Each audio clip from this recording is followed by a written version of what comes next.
જય શ્રી કૃષ્ણ। અમે GDO07 ની વિદ્યાર્થીનીઓ ઈમાનદારી વિશે નાનકડું ટોપિક લઈને આવ્યા છે। તો આપ સૌ સાંભળવા મહારાજ, આપ શું ચિંતામાં ડૂબેલા છો? શું કહું, આ રાજ્યની મને ચિંતા છે। ખરી વાત છે મહારાજ, પણ આપના વારસદાર કોઈ નથી? હા, હું પણ એક જ વિચારું છું કે મારા ગયા પછી આ રાજ્યનું સંચાલન કોણ કરશે? મહારાજ, આપ શું નિર્ણય કરો છો? આ મંત્રીઓમાંથી કોઈ એક વ્યક્તિને રાજા બનાવી શકાય ને? હા, ખરી વાત છે, એમને બોલાવી લાવો। સારું મહારાજ। મંત્રીઓ, આપ સૌએ રાજાએ આમંત્રણ આપ્યું છે, કેમ કે રાજા હવે નવો રાજા નિયુક્ત કરવા માંગે છે, તો આજે આપ બધા ચાલો। મંત્રીઓ, આપ સૌએ રાજાએ આમંત્રણ આપ્યું છે, કેમ કે રાજા હવે નવો રાજા નિયુક્ત કરવા માંગે છે, તો આજે આપ બધા ચાલો। રાજા તો મને રાજા બનાવશે, કેમ કે રાજાની ખૂબ સેવા કરી છે। અને નાના રાજા તો મને જ બનાવશે, કારણ કે મેં રાજાની ખૂબ સેવા કરી છે। પ્રણામ મહારાજ। આપ સૌએ મારી ખૂબ જ સેવા કરી છે, હવે એથી હું બહુ માન છું તમારા પર। હવે આ રાજ્યથી હું નિવૃત્ત થવા માંગુ છું અને નવા રાજા નિયુક્ત કરવા માંગુ છું, તો આપ સૌને એક કામ સોંપીશ।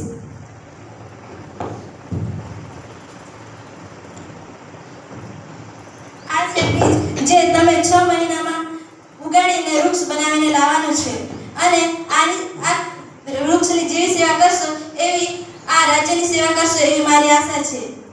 જી મહારાજ।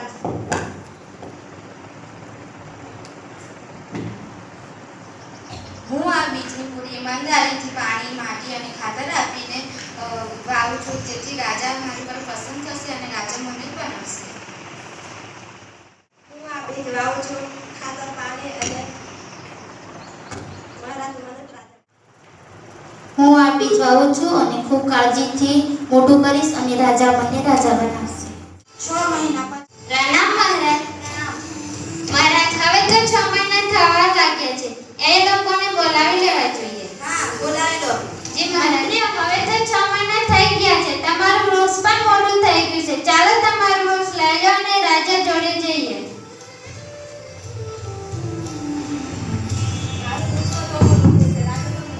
ના ના, મારું વૃક્ષ તો બહુ મોટું થઈ છે, રાજા મને રાજા બનાવશે। તો વરસાદ થઈ ગયો ને। હા હા। પ્રણામ મહારાજ। આપ સૌ આવી ગયા? હા, તમારું વૃક્ષ તો બહુ મોટું થઈ ગયું છે, બહુ ખાતરી કરી એવું લાગે છે। તારે તો એના કરતા મોટું થઈ ગયું છે, બહુ ખાતરી કરી એવું લાગે છે। તારું તો વૃક્ષ જ નહીં થયું? અરે મહારાજ, મેં આ બીજની ખૂબ સેવા કરી હતી, ખૂબ કાળજી લીધી હતી, પરંતુ આ બીજમાંથી અંકુર જ ફૂટ્યા નથી, મને માફ કરજો મહારાજ। કોઈ વાત નહીં, હું રાજા તને જ બનાવીશ।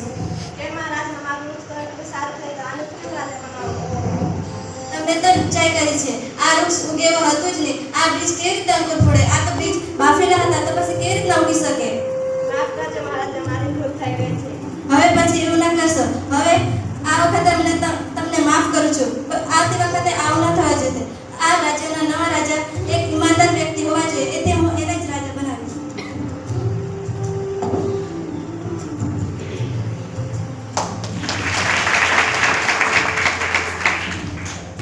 હું વચન આપું છું કે હું મારી ઈમાનદારીથી આ પ્રજાની અને રાજ્યની સેવા કરીશ। પ્રગતિ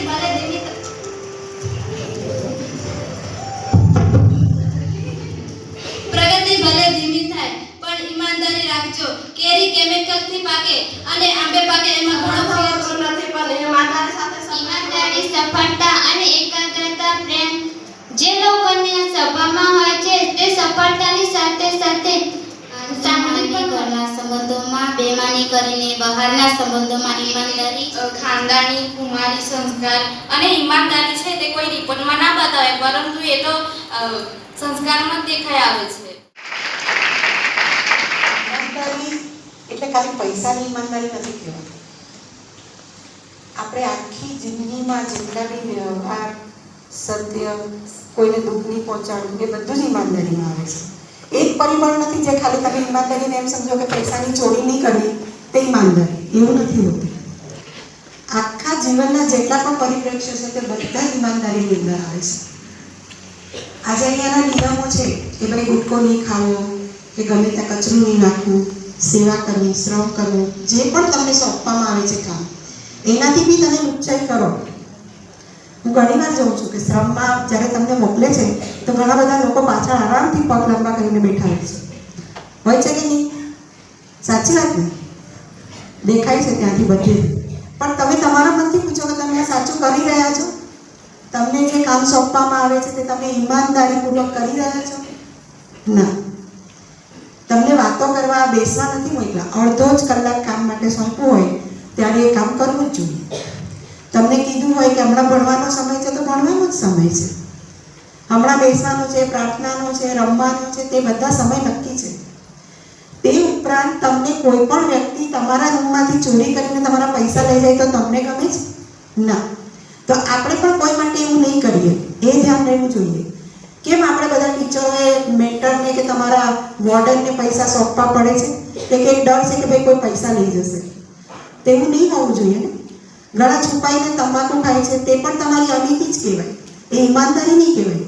તમારા મગજમાં સત્ય અને સાથે સાથે તમારે જે પણ તમને નિયમો કે જે પણ તમારી સાથે વાત કરી હોય કે ભાઈ અહીંયાના આ છે તમારે આવું પાલન કરવાનું, પણ એ નહીં કરો તો નહીં ચાલે ને પછી. એટલે તમારે હંમેશા ઈમાનદારીપૂર્વક જે પણ તમને અહીંયા કંઈ કહેવામાં આવ્યું છે તેનું પાલન કરવાનું છે. પછી તમને શ્રમ હોય કે પછી કોઈ પણ વસ્તુ હોય, બહારની તમારે જવાનું હોય, હરવાનું ફરવાનું, ત્યારે બી તમારે પાલન કરવાનું. લાઈનમાં જવાનું છે, બહુ અવાજ નથી કરવાનો, બીજો ક્લાસમાંથી બીજા ક્લાસમાં જઈએ ત્યારે તમારે ઘોંઘાટ નથી કરવાનો. આ બધી વસ્તુઓનું તમારે પાલન કરવાનું છે. ઈમાનદારી ખાસ પૈસાની નથી પણ તમારા ચારિત્ર્યની પણ ઈમાનદારી જોઈએ. ઘણીવાર આપણે બહારના જે સંબંધો હોય તેને પણ અત્યારે આપણે વાત કરી કે ભાઈ તમારી આંબાની કેરી હોય તે પાકેલીમાં વાર લાગે, કેમિકલની કેરી તરત જ પાકી જાય. તો તમે અસત્યથી જીતી તો લેશો પૈસા, તમે જૂઠું બોલીને પૈસા કમાઈ લેશો, પણ એ પૈસા ટકશે ખરા? નહીં ટકે. એટલે જ્યારે તમે કોઈ પણ વસ્તુ મેળવો છો ને જો ઈમાનદારીથી મેળવો, સત્યથી મેળવો, વ્યવસ્થિત રીતે વાત કરીને કોઈની સાથે તમે વાત કરીને લો તો એ વસ્તુ તમારી સફળ થશે ને તમે આગળ વધી શકશો. પણ જ્યાં તમે અનીતિ કરી કે તમે ખોટા પૈસા લીધા, કોઈને છેતરીને તમે કર્યું કામ, તો એ તમારું સફળ નહીં થશે. હમણાં તમને એમ લાગે કે હું બહુ ખુશ છું, પણ પછી તમે હેરાન થશો પાછળથી. અને તમારા જ સંસ્કાર તમારા બાળકોમાં પડે. હવે આજે આપણે બાળકને આપણે સાથે જતા હોય એટલે 10 રૂપિયાની નોટ દેખાય તો આપણે ઉચકી લે જલ્દી. તે ખોટું છે ને.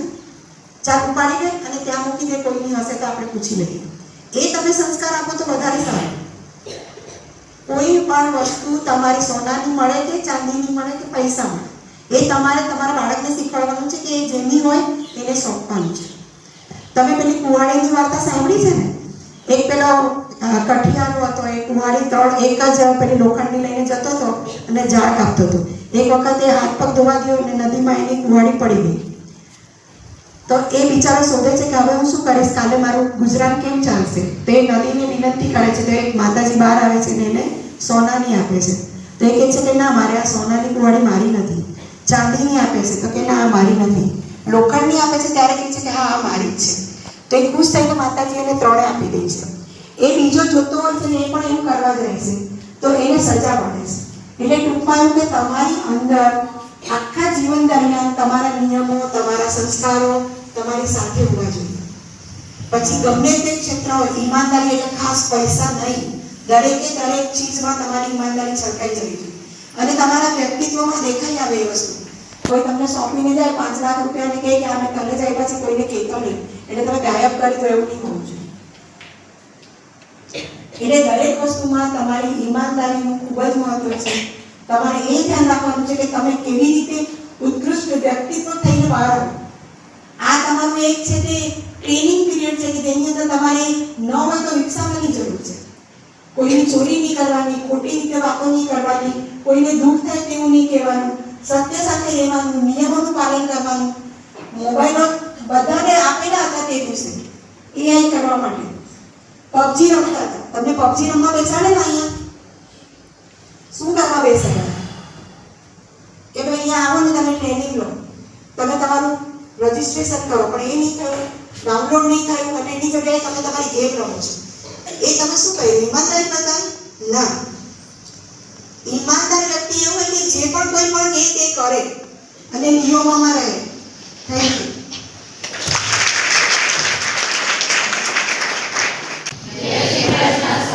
વાર્તા કીધી એમને પહેલાં પણ વાર્તા કીધી હતી.